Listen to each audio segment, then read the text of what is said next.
Focus किया हूँ dream big work hard, और दोनों एक तरह से कम्बो हैं। अगर आप सपने बड़े देखिए और मेहनत ना करिए तो भी वो आप अपने गोल को अचीव नहीं कर पाते हैं। और रातों रात कोई करोड़पति नहीं बन सकता है, इसके पीछे बहुत सी स्ट्रगल्स होते हैं, बहुत चैलेंजेस फेस करने पड़ते हैं।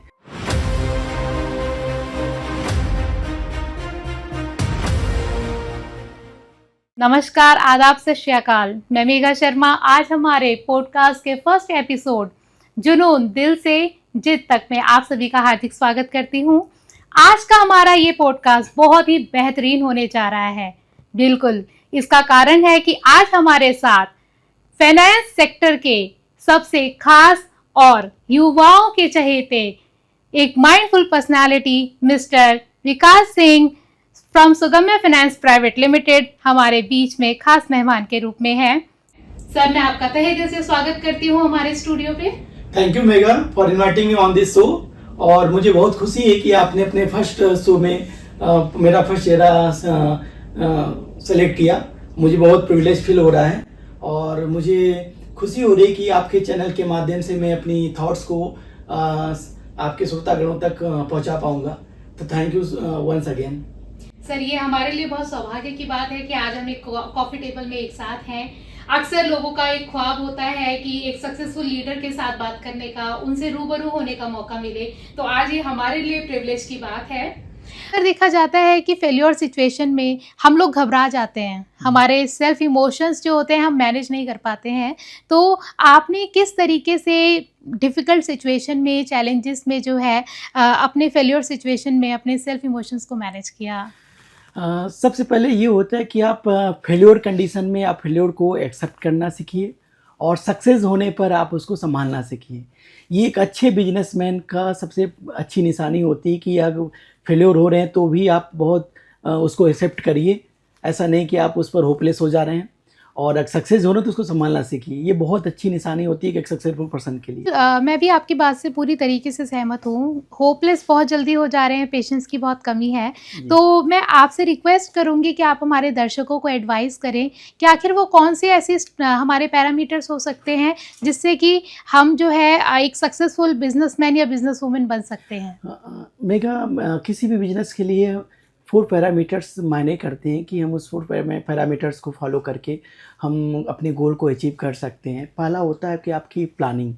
अगर आप अच्छे से प्लानिंग करते हैं तो कोई भी चीज़ ईजिली आसानी से उसको पा सकते हैं।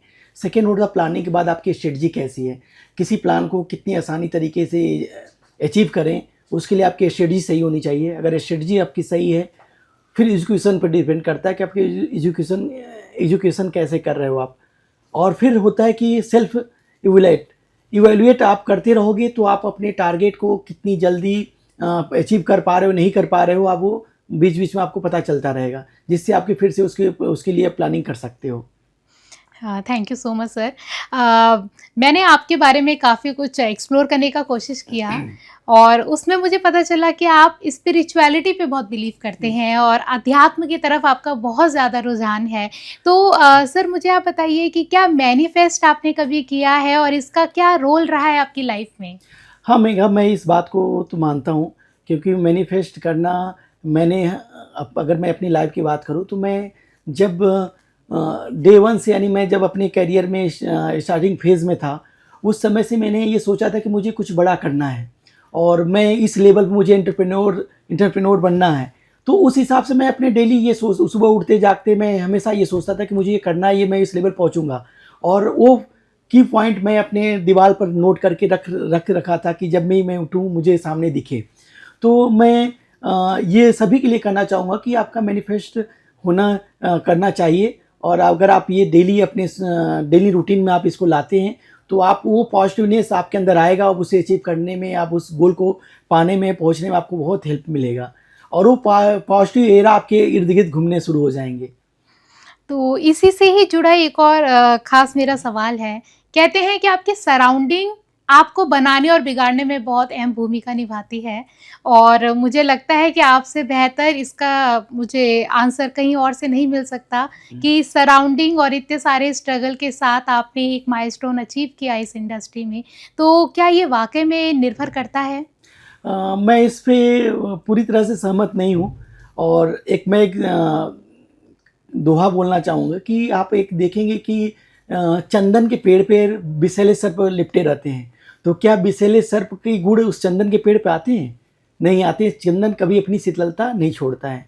तो अगर आपके अंदर वो पॉजिटिवनेस है, आपके इर्द गिर्द भले नेगेटिव लोग हों, अगर आप 10 में 2 लोग पॉजिटिव सोच रहे हैं और 8 लोग नेगेटिव सोच रहे हैं, लेकिन वो पॉजिटिव सोचने वाले की एनर्जी ज़्यादा है, उनसे ज़्यादा है, तो कभी भी वो उन पर हावी नहीं हो पाएंगे और वो धीरे धीरे वो 8 लोग भी आप पॉजिटिव थिंकिंग वाले हो जाएंगे।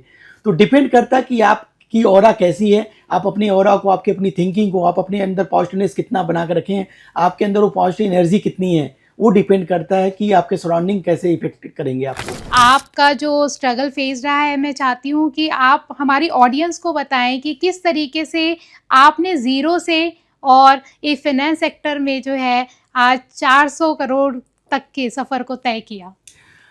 इस फाइनेंस सेक्टर में मैं आने का मेरा एक जो उद्देश्य रहा है, देखिए लाइफ में कोई किसी की लाइफ में स्ट्रगल सबके लाइफ में होते हैं और उस स्ट्रगल में कभी भी आपको होपलेस नहीं होना चाहिए और हमेशा पॉजिटिवनेस के साथ आप कुछ नया करने की कोशिश करिए।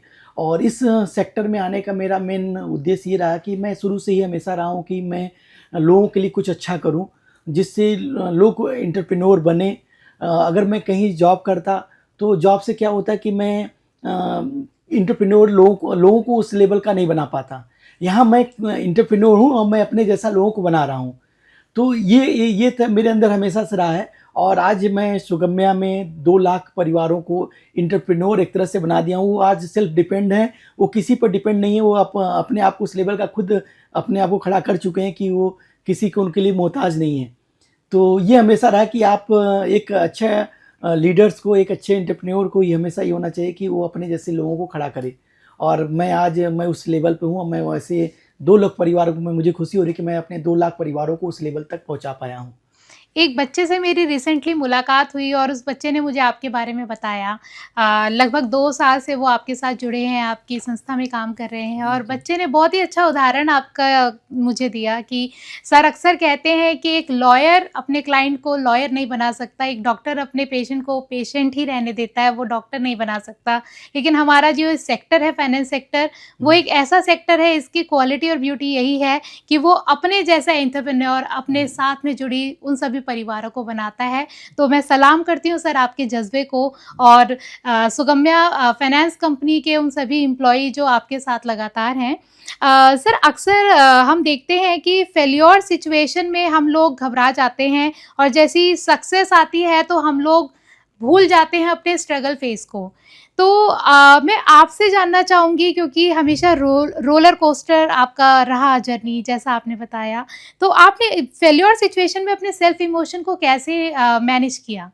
मेरा देखिए, मैं हमेशा से सेल्फ मोटिवेटेड रहा हूँ और किसी भी नेगेटिव जब भी मैं फेल्योर हुआ तो अपने आप को मैंने फिर से खड़ा किया। मैं हमेशा पॉजिटिव थिंकिंग रखा कि चलो, हर की लाइफ में ये अप डाउन आते रहते हैं और कभी भी अप डाउन आपको सीखने का मौका देता है। आप उस अप डाउन में अगर आप अपने आप में पेशेंस रखते हैं, आप सेल्फ मोटिवेटेड रहते हैं और उससे हमेशा ये सोचना चाहिए कि उससे बेटर अपॉर्चुनिटी आपके आगे है। ये नहीं कि अभी हम इस अपॉर्चुनिटी को खो दिया है, तो ऐसा नहीं कि मैं अब आगे नहीं पा सकता। हो सकता है उससे आगे हमें बेटर अपॉर्चुनिटी मिल सकती है। हम इस पॉजिटिव थिंकिंग के साथ आगे बढ़ते थे और मैंने अपनी लाइफ में कभी ये नहीं सोचा कि प्राइवेट नौकरी करूँगा, सरकारी नौकरी करूँगा। मैंने नेवी भी किया, नेवी में जॉब किया। नेवी कुछ पारिवारिक ऐसे कंडीशन थी जिसकी वजह से जॉब से निकल जाना पड़ा और मैं फिर इस सेक्टर में आया जहाँ पर मैं अपनी करियर ज़ीरो से लेकर के एक बड़े लेवल तक मैंने अपनी करियर के पावदान पर रहा। फिर आज 2019 से मैं अपना एंटरप्रेन्योर बना। मैं अपनी कंपनी आज सुगम्या खड़ा कर रखा हूँ। तो ये रहा कि कभी भी मैं 3-4 चीज़ों को अपने अंदर हमेशा रखा कि आप एक हमेशा पॉजिटिव थिंकिंग होना चाहिए, आपकी सोच हमेशा अच्छी होनी चाहिए और हाईली डिसिप्लिन होना चाहिए। अगर आप डिसिप्लिन में, देखिए डिसिप्लिन बहुत ज़रूरी होता है हर चीज़ों में। अगर आप डिसिप्लिन वे में कुछ भी करते हैं तो लॉन्ग टर्म होता है। दूसरा, आप साउंड प्लानर होना चाहिए। आपकी प्लानिंग उस हिसाब से होनी चाहिए कि उसे आप इजीली अचीव कर सकें। जब आपकी प्लानिंग अच्छी होगी तो आप कमिटमेंट ओरिएंटेड होना चाहिए। आज देखेंगे कि मैं अपने जो कस्टमर के और अपने एम्प्लॉय से जो कमिटमेंट मैं उसको 100% फुलफिल कर पा रहा हूँ। तो ये एक बहुत मायने रखता है कि आप कमिटमेंट आपको ओरिएंटेड हैं, ड्रीम बिग वर्क हार्ड, और दोनों एक तरह से कम्बो हैं। अगर आप सपने बड़े देखिए और मेहनत ना करिए तो भी वो आप अपने गोल को अचीव नहीं कर पाते हैं। और रातों रात कोई करोड़पति नहीं बन सकता है, इसके पीछे बहुत सी स्ट्रगल्स होते हैं, बहुत से चैलेंजेस फेस करने पड़ते हैं। और आज की सबसे युवा पीढ़ी में जो सबसे बड़ा हम चैलेंज देख रहे हैं कि युवा पीढ़ी के अंदर पेशेंस नहीं है। वो रातों रात चाहते हैं कि वो करोड़पति बन जाए, लेकिन उसके पीछे हमें बहुत चीज़ें करनी पड़ती हैं जो आज की युवा पीढ़ी नहीं कर पाती है। वो पेशेंस उसके अंदर नहीं है, वो बहुत जल्दी होपलेस हो जाते हैं, और होपलेस होने की वजह से फिर वो आगे उस चीज़ को करने के लिए फिर ज़्यादा सही तरीके से फोकस नहीं कर पाते हैं। तो हम अपनी युवा पीढ़ी से यही कहेंगे कि वो अपने अंदर पेशेंस रखें। तो thank you so much sir, आप हमारे स्टूडियो में आए और हमें बहुत अच्छा लगा। आपके साथ हमें ये मौका मिला और हमारे दर्शकों को भी बहुत कुछ जानने का मौका मिला। Thank you so much. Thank you so much.